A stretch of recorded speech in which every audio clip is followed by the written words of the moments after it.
Carter. Double portion. Eat it. Eat it, I'm Morning the one Joe. that came up with it. Yeah. We are the best. Oh, Jenna Wolf trying to say both corners. I got more friends in morning TV than you. Oh, but let's get to eat it, Jenna Wolf. I don't even understand I don't even know what we're talking about here. Okay. I will tell you that of the three of us, and I know this won't go far, so I'll say it, one of us thought that maybe the Celtics had a shot of winning last night. Just one of us thought that the Celtics could win the game last night. There was only one of us? There was only one of us that thought the That's Celtics interesting, because could. one of us bet Celtics +5. Was that you? Because I feel like I'm a little bit richer this morning from that game. I bet Celtics +5. No, you didn't. That's It was billed as I'm the your next bookie. I know you chapter didn't. in a storied rivalry between these two teams. They've met 19 times in the playoffs. Celtics have won 12 of the meetings, but ask anyone except the Celtics, and they tell you this one was supposed to go the way of the Sixers. Stronger team, faster team, healthier team, and yet last night, losing team. Despite 31 out of Joel Embiid, Boston still beat Philly 117-101.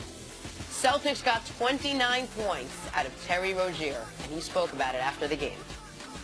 It's been a dream come true, and you know, I want to keep going. I'm a guy that, you know, just living in the moment. Like Coach said, never trying to get too high, never trying to get too low. And you know, I'm gonna keep going for sure. It starts on defense. You know, I thought I thought we were all bad tonight, so that's not what we are, definitely. I think, you know, when everybody's on, we're the best defensive team in the game, and, you know, there's a lot of stuff with game plan that we didn't execute. So he went through a whole list of reasons why he felt the Sixers didn't lose: defense, effort, execution. They didn't just lose. I mean, the Celtics pretty much dominated them. How do you think that was able to happen in Game 1, CC? It's a make or miss league. Making shots, especially three-point shots, especially in the NBA, because it's about pace and space. They had the spacing. They knocked down shots. I mean, if you look at Marcus Smart and the center for the Celtics, Aaron Baines.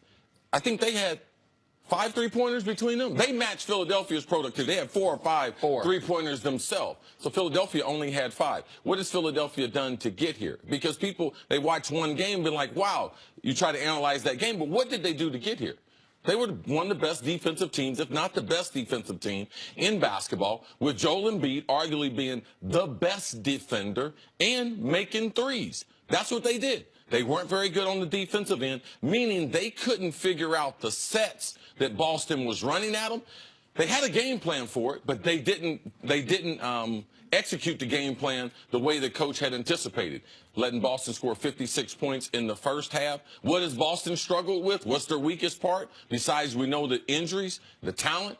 They shooting the basketball. Offensively, they're challenged at points. They knocked down a bunch of shots. Brad Stevens had a tremendous game plan for what they were trying to do. Philadelphia never adjusted in the second half, but this year, Jenna, there's been 33 contests where a team made 12 more three-pointers than their opponent. Yes, and the opposition that had the deficit, they only won 3 times. So last night, Boston, 12 more, 36 points from the three-point line.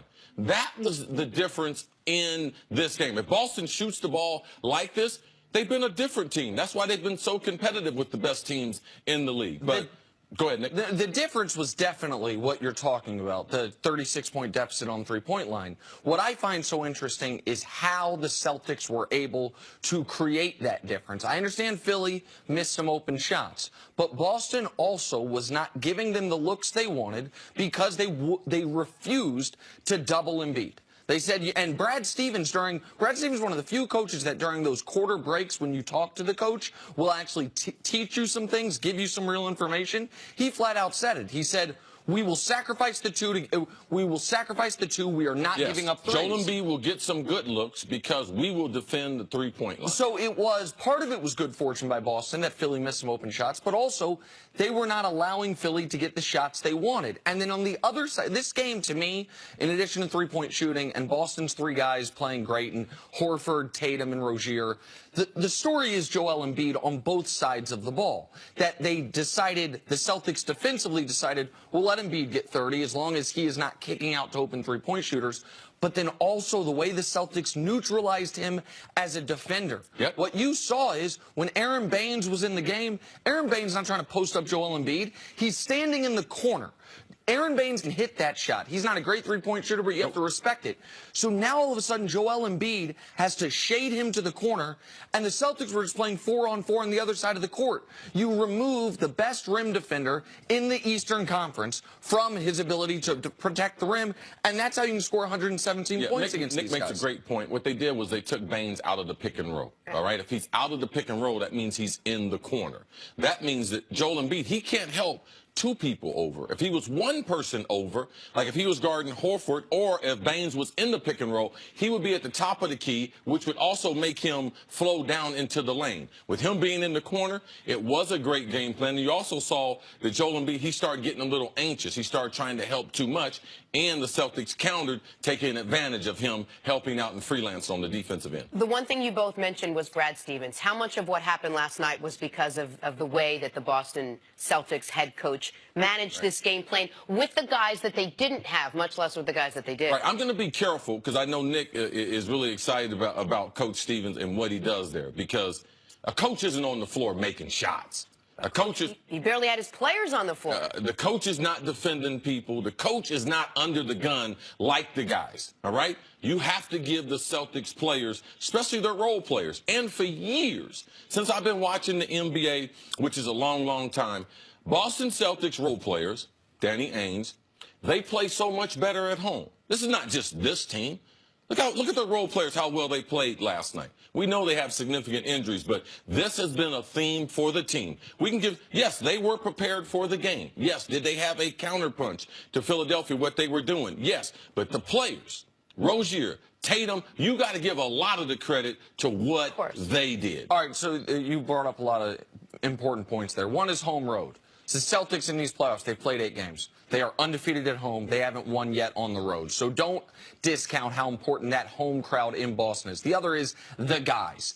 Rozier, Tatum, Horford. They combined last night for more points as a trio than Paul Pierce, Ray Allen, and Kevin Garnett ever did. Wow. Ever in a playoff or a regular season game. More points combined than those 3 guys ever did. They all scored 23 points. The first Celtics trio to do that in a playoff game since Parrish, Mikhail Bird in 1987. Only the 3rd Celtics trio to ever do it in a playoff game. So those guys were great.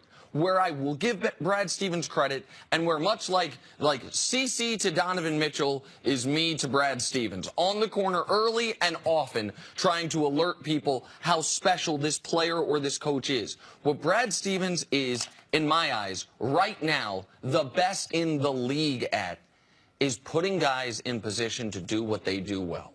You have a GM in Danny Ainge that knows who his coach is and says, okay, I can take a guy like Terry Rozier, who people thought was a project, people thought was a reach when we picked him out of Louisville. He will be coached up in order to reach his full maximum potential. And then when he gets the opportunity, he's going to go out there and all of a sudden give me a poor man's Kyrie Irving level production on offense in a critical game, because we are asking him to do what he does well. The way Brad Stevens empowers Marcus Smart. This team all year is one team with Marcus Smart, one team without Marcus Smart. All the numbers back that up. They know what I know, that Marcus Smart is literally the worst three-point shooter in the history of professional basketball. They will allow him to shoot some threes because he wants to. And the other role players. Right. Because it continues to spread the court. He empowers them that whoever's playing the role, you can shoot the ball. That doesn't happen. A guy who subs for Kyrie Irving when he was injured in Cleveland, you couldn't get 18 shots.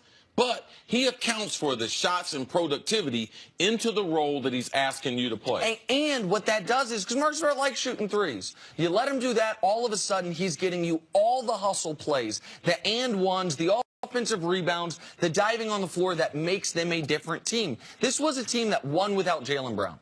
That was when you mentioned nobody thought Boston had a chance in this game. The real question was, well, if they don't have Jaylen Brown, how can they have enough talent? They not only won last night, as Brett Brown put it, they dominated the game. He said he thought the Sixers were never in that basketball game. This is an enormous win, and all of a sudden, it's another reminder. See, that the playoffs are supposed to be hard. The Cavs and the Warriors last year made us forget that once you get to the semifinals in the playoffs, it's supposed to be hard. They're supposed to go 6 or 7 games, and all of a sudden we got a series in And this one will too. All right, Celtics take game 1, game 2 slated for Thursday nights. Coming up, switch gears, talk some football. Hey, why isn't Tom Brady feeling appreciated in New England? That's a tease. That's next on First Things First.